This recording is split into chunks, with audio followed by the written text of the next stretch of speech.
കഴിഞ്ഞ ദിവസം പാമ്പാക്കുടയിൽ ചേർന്ന ഓർത്തഡോക്സ് സഭയുടെ അടിയന്തര വർക്കിംഗ് കമ്മിറ്റി യോഗത്തിലാണ് പാത്രിയർക്കീസ് ബാബയുടെ നടപടികൾക്കെതിരെ കടുത്ത വിമർശനമുയർന്നത്.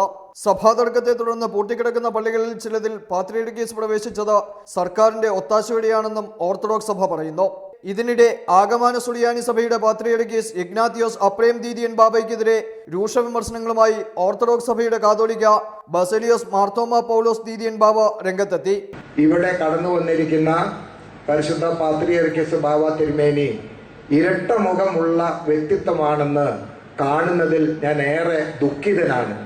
ഇന്ത്യൻ ജുഡീഷ്യറിയെ വിമർശിക്കുവാൻ ഒരു വിദേശത്ത് നിന്നുന്ന ഒരു വ്യക്തിക്ക് ധൈര്യമുണ്ടാകുന്നു എന്ന് പറയുന്നതും ഈ ഭാരതത്തിനത് അപമാനകരമാണ്.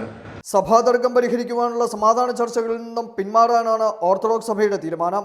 ഈ മാസം 23-ന് കോട്ടയത്ത് ചേരുന്ന ഓർത്തഡോക്സ് സഭയുടെ സുനകദോസിൽ ഇത് സംബന്ധിച്ച പ്രഖ്യാപനമുണ്ടാകും. അനിൽ ജോർജ്, റിപ്പോർട്ടർ, കൊച്ചി.